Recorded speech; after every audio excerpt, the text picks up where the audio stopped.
प्रिय विद्यार्थियों नमस्ते। आज हम कक्षा 9 क्षितिज भाग 1 के गद्य खंड से चौथा पाठ जाबिर हुसैन जी के संस्मरण सांवले सपनों की याद का अध्ययन करेंगे। तो आइए एक बार लेखक परिचय करते हैं। जाबिर हुसैन का जन्म सन 1945 में गांव नौनही जहांगीर जिला नालंदा बिहार में हुआ। वे अंग्रेजी भाषा एवं साहित्य के प्राध्यापक रहे। सक्रिय राजनीति में भाग लेते हुए 1977 में मुंगेर से बिहार विधानसभा के सदस्य निर्वाचित हुए और मंत्री बने। सन 1995 से बिहार विधान परिषद के सभापति हैं। जाबिर हुसैन हिंदी, उर्दू तथा अंग्रेजी तीनों भाषाओं में समान अधिकार के साथ लेखन करते रहे हैं। उनकी हिंदी रचनाओं में जो आगे है, डोला बीबी का मज़ार, अतीत का चेहरा, लौंगा, एक नदी रेत भरी प्रमुख हैं। अपने लंबे राजनीतिक सामाजिक जीवन के अनुभवों में उपस्थित आम आदमी के संघर्षों को उन्होंने अपने साहित्य में प्रकट किया है। संघर्षरत आदमी और विशिष्ट व्यक्तियों पर लिखी गई उनकी डायरियां चर्चित और प्रशंसित हुई हैं। जाबिर हुसैन ने डायरी विधा में एक अभिनव होता है नया प्रयोग किया है, जो अपनी प्रस्तुति, शैली और शिल्प में नवीन है। पाठ परिचय दिया गया है। प्रस्तुत पाठ जून 1987 में प्रसिद्ध पक्षी विज्ञानी सालिम अली की मृत्यु के तुरंत बाद डायरी शैली में लिखा गया संस्मरण है। ये जो पाठ है डायरी रूप से लिखा गया संस्मरण है। संस्मरण क्या होता है? संस्मरण का अर्थ है बार बार याद करना, बार बार स्मरण करना या याद करना। जब किसी व्यक्ति या विषय आदि की स्मृति को आधार बना करके उसके संबंध में लिखा जाता है तो वह संस्मरण लेख कहलाता है। आगे चलते हैं। सालिम अली की मृत्यु से उत्पन्न दुख और अवसाद को लेखक ने सांवले सपनों की याद के रूप में व्यक्त किया है। सालिम अली का स्मरण करते हुए लेखक ने उनका व्यक्ति चित्र प्रस्तुत किया है। यहाँ भाषा की रवानी और अभिव्यक्ति की शैली दिल को छू लेती है, दिल को छूती है। पाठ की ओर चलते हैं। सांवले सपनों की याद। ऐसे सपने जो बार बार लेखक के मन मस्तिष्क में घूम रहे हैं, उनकी यादों में समाये हुए हैं। सुनहले परिंदों के खूबसूरत पंखों पर सवार सांवले सपनों का एक हुजूम मौत की खामोश वादी की तरफ अग्रसर है। सुनहरे परिंदों, सोने जैसे परिंदे होते हैं पक्षी। पक्षियों के खूबसूरत पंखों पर सवार सांवले सपनों का एक हुजूम होता है भीड़। हुजूम शब्द भीड़ के लिए आता है, जनसमूह के लिए आता है। एक बड़ा जनसमूह मौत की खामोश वादी होती है घाटियाँ, खामोश घाटी की तरफ अग्रसर है, आगे चल रहा है। कोई रोक टोक सके कहाँ संभव है? ये संभव नहीं है। इस हुजूम में, इस भीड़ में आगे आगे चल रहे हैं सालिम अली, अपने कंधों पर सैलानियों की तरह अपने अंतहीन सफ़र का बोझ उठाए। एक ऐसा सफ़र जिसका कोई अंत ही नहीं है, अनंत सफ़र है। लेकिन यह सफ़र पिछले तमाम सफ़रों से भिन्न है, अलग है।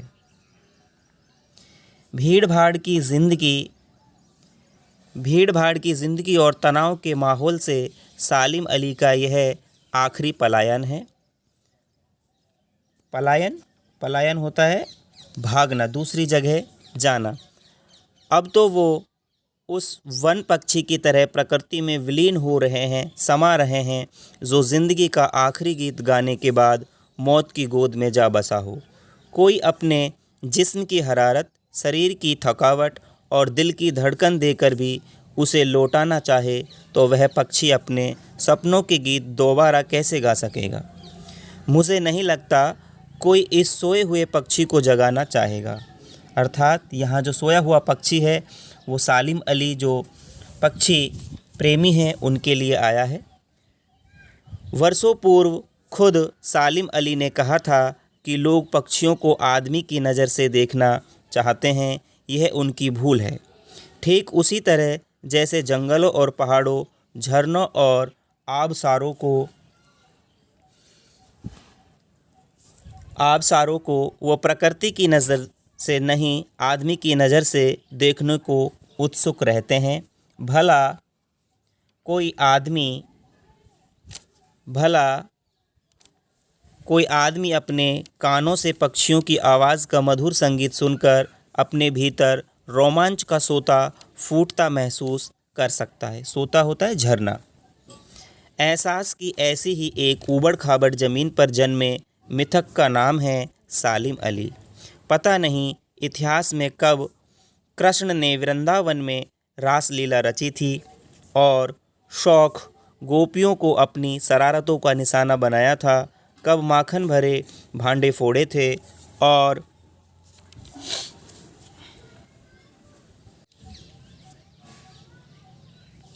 रासलीला होती है आनंद की क्रीड़ा। कृष्ण ने वृंदावन में आनंद क्रीड़ा की थी। और शौक होती है तेज तर्राट।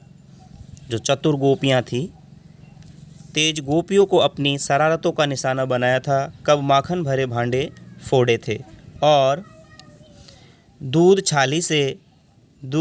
छाली से अपने मुंह भरे थे। छाली होती है छाछ, दूध और छाछ। कब वाटिका में, छाछ या मक्खन को छाली बोला गया है, कब वाटिका में छोटे छोटे किंतु घने पेड़ों की छाह में विश्राम किया था, कब दिल की धड़कनों को एकदम से तेज करने वाले अंदाज में बांसुरी बजाई थी और पता नहीं कब वृंदावन की पूरी दुनिया संगीतमय हो गई थी। पता नहीं यह सब कब हुआ था, लेकिन कोई आज भी वृंदावन जाए तो नदी का सांवला पानी उसे पूरे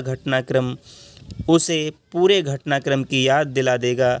हर सुबह सूरज निकलने से पहले जब पतली गलियों से उत्साह भरी भीड़ नदी की ओर बढ़ती है तो लगता है जैसे उस भीड़ को चीरकर अचानक कोई सामने आएगा और बंसी की आवाज़ पर सब किसी के कदम थम जाएंगे। हर शाम सूरज ढलने से पहले जब वाटिका का माली सैलानियों को हिदायत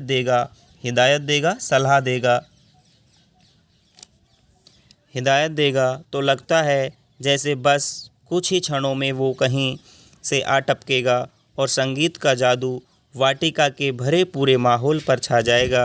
वृंदावन कभी कृष्ण की बांसुरी के जादू से खाली हुआ है क्या? अर्थात हमेशा वहाँ कृष्ण की बांसुरी बजती रही है और बजती रहेगी। सब प्रेम भरा संगीत वहाँ पर हमें दिखाई पड़ता है। मिथकों की दुनिया में कथानकों या कथाओं की दुनिया में इस सवाल का जवाब तलाश करने से पहले एक नज़र कमज़ोर काया वाले उस व्यक्ति पर डाली जाए। काया होती है शरीर, कमज़ोर शरीर वाले उस व्यक्ति पर डाली जाए जिसे हम सालिम अली के नाम से जानते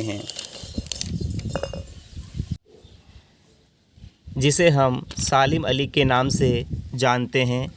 उम्र को सती तक पहुंचने में थोड़े ही दिन तो बच रहे थे। 100 वर्ष की उम्र पूरी होने में थोड़े ही दिन बच रहे थे।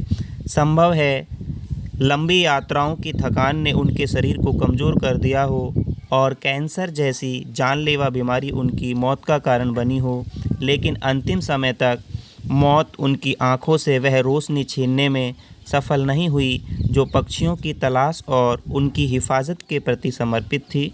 हिफाजत, सुरक्षा। सालिम अली की आंखों पर चढ़ी दूरबीन उनकी मौत के बाद ही तो उतरी थी। उन जैसा बर्ड वॉचर, पक्षियों को प्रेम करने वाला, देखने वाला, जानने वाला शायद ही कोई हुआ हो, लेकिन एकांत क्षणों में सालिम अली बिना दूरबीन भी देखे गए हैं। दूर क्षितिज तक फैली ज़मीन और झुके आसमान को छूने वाली उनकी नज़रों में कुछ वैसा ही जादू था जो प्रकृति को अपने घेरे में बांध लेता है। सालिम अली उन लोगों में से थे जो प्रकृति के प्रभाव में आने की बजाय प्रकृति को अपने प्रभाव में लाने के कायल होते हैं। उनके लिए प्रकृति में हर तरफ एक हंसती खेलती रहस्य भरी दुनिया पसरी थी। यह दुनिया उन्होंने बड़ी मेहनत से अपने लिए गढ़ी थी, बनाई थी। इसके गढ़ने में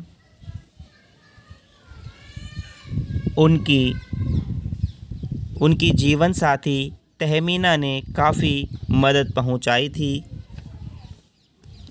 तहमीना स्कूल के दिनों में उनकी सहपाठी रही थी। अपने लंबे रोमांचकारी जीवन में ढेर सारे अनुभवों के मालिक सालिम अली एक दिन केरल की साइलेंट वैली को रेगिस्तानी हवा के झोंकों से बचाने का अनुरोध लेकर चौधरी चरण सिंह से मिले थे। वे प्रधानमंत्री थे उस समय के। चौधरी साहब गांव की मिट्टी पर पड़ने वाली पानी की पहली बूंद का असर जानने वाले नेता थे। पर्यावरण के संभावित खतरों का जो चित्र सालिम अली ने उनके सामने रखा, उसने उनकी आंखें नम कर दी। आंखें नम करना, प्रेम से भर देना, आंखों में आंसू आ जाना। आज सालिम अली नहीं हैं, चौधरी साहब भी नहीं हैं। कौन बचा है जो अब सौंधी मिट्टी पर उगी फसलों के बीच एक नए भारत की नींव रखने का संकल्प लेगा? कौन बचा है जो अब हिमालय और लद्दाख की बर्फीली ज़मीनों पर जीने वाले पक्षियों की वकालत करेगा? सालिम अली ने अपनी आत्मकथा का नाम रखा था फॉल ऑफ ए स्पैरो।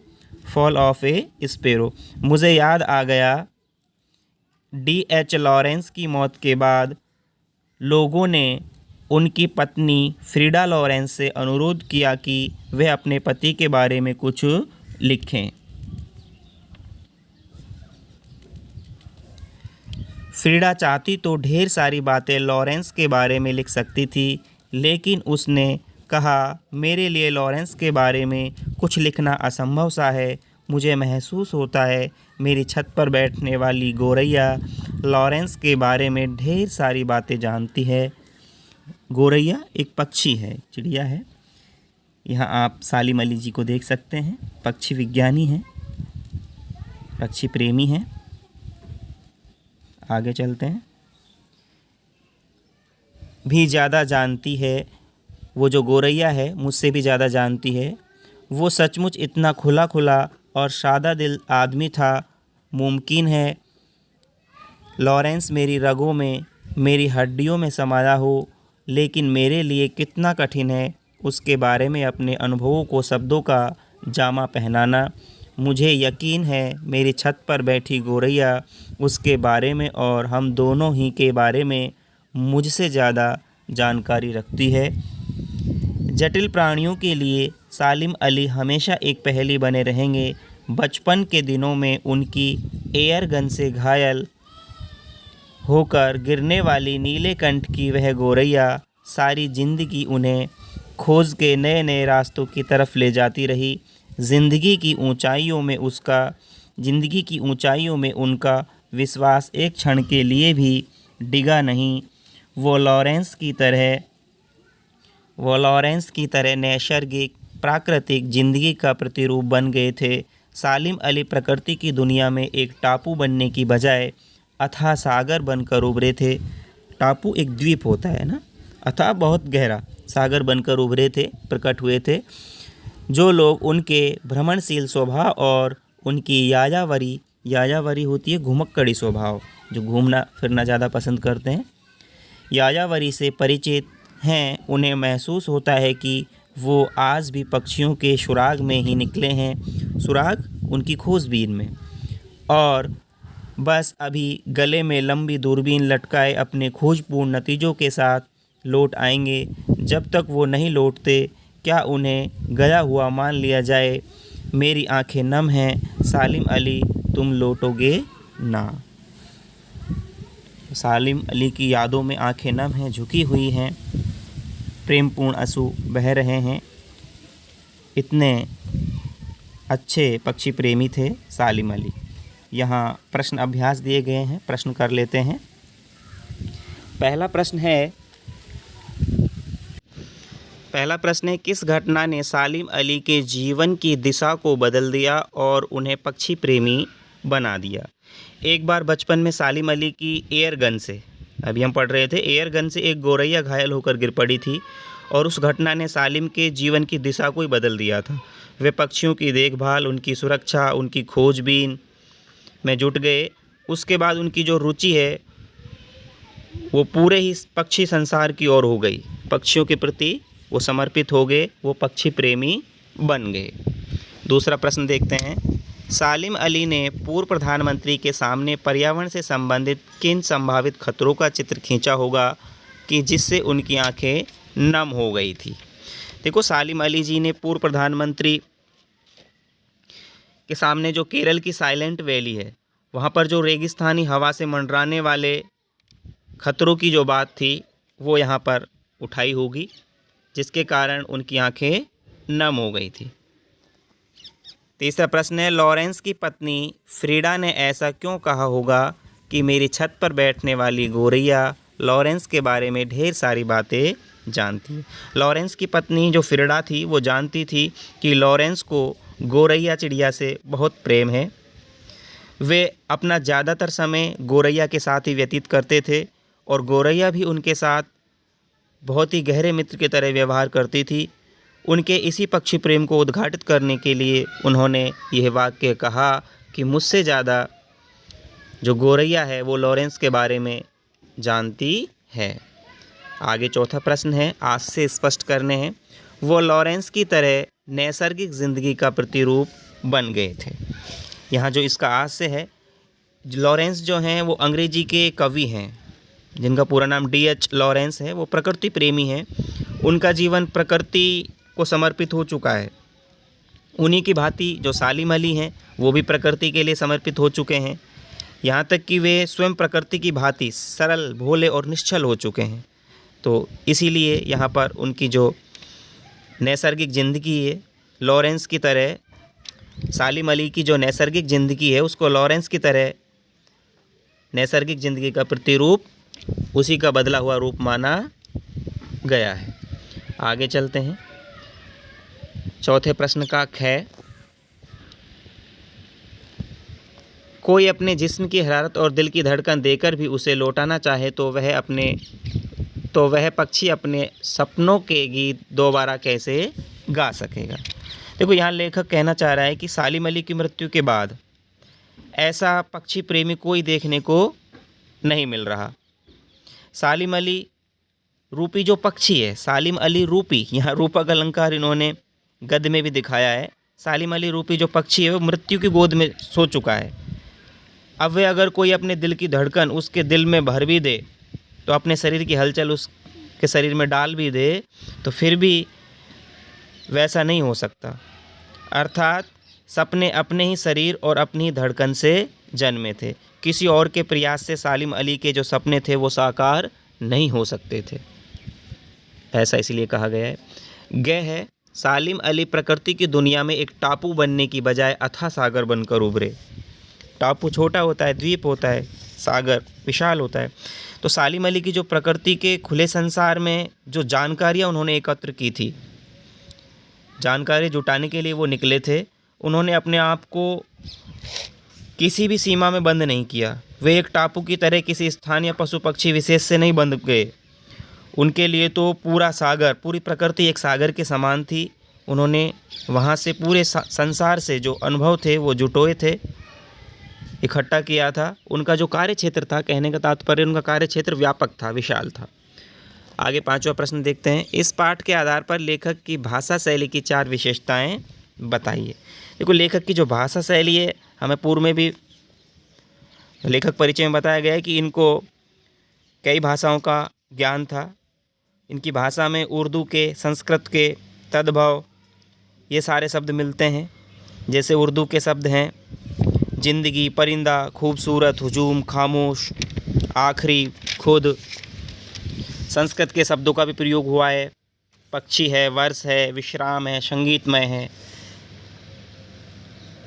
जटिल वाक्यों का भी प्रयोग यहाँ मिलता है। सुनहरे परिंदों की खूबसूरत पंखों पर सवार सांवले सपनों का एक हुजूम मौत की खामोश वादी की तरफ अग्रसर है। अलंकारों का प्रयोग भी है। रूपक और उपमा अलंकार इनको प्रिय हैं। जिस तरह से अब तो वो उन उस वन पक्षी की तरह प्रकृति में विलीन हो रहे थे। वन पक्षी वन रूपी पक्षी की तरह सालिम अली की प्रकृति की दुनिया में एक टापू बनने की बजाय अथाह सागर बनकर उभरे। तो यहाँ उपमा अलंकार सागर से उपमित किया गया है उनके जीवन को। आगे चलते हैं। छठा प्रश्न है, इस पाठ में लेखक ने सालिम अली के व्यक्तित्व का जो चित्र खींचा है उसे अपने शब्दों में लिखिए। देखो, सालिम अली अनन्य, जिसके समान कोई दूसरा नहीं हो, ऐसे प्रकृति प्रेमी थे। उन्हें पक्षियों से बहुत लगाव था। लेखक के शब्दों में उनके जैसा वर्णवाचर पक्षियों को देखने वाला, जानने वाला शायद कोई नहीं हुआ। वे हमेशा आँखों या गले में दूरबीन लटकाए रहते थे। उन्हें दूर आकाश में उड़ते पक्षियों की खोज करने तथा उनकी सुरक्षा के उपाय खोजने की बहुत लगन थी। वे स्वभाव से अत्यंत ही घुमक्कड़ और सैलानी थे। लंबी यात्राओं ने उनके शरीर को क्या कर दिया था? कमज़ोर कर दिया था। पक्षियों के खोज में उन्होंने लंबी यात्राएं की थी। व्यवहार से इतने सरल सीधे भोले इंसान थे कि जटिल आदमी हैरानी में पड़ जाते थे। तो ऐसे प्रसिद्ध पक्षी प्रेमी सालिम अली, हम उन्हें सत सत नमन करते हैं। आगे चलते हैं। सातवां प्रश्न है, सांवले सपनों की याद शीर्षक की सार्थकता पर टिप्पणी कीजिए। ये शीर्षक जो लिया गया है सांवले सपनों की याद, इसका शीर्षक सार्थक है क्योंकि सांवले सपने क्या है? जिज्ञासाओं का प्रतीक है। बहुत सारी जानने की जो इच्छा है उसको प्रकट करते हैं। ये अपने प्रसिद्ध पक्षी प्रेमी सालिम अली से संबंधित हैं। उनका जो जीवन है सुनहरे पक्षियों की दुनिया में डूबा रहा। वे उनकी सुरक्षा और खोज के सपनों में खोए रहते थे।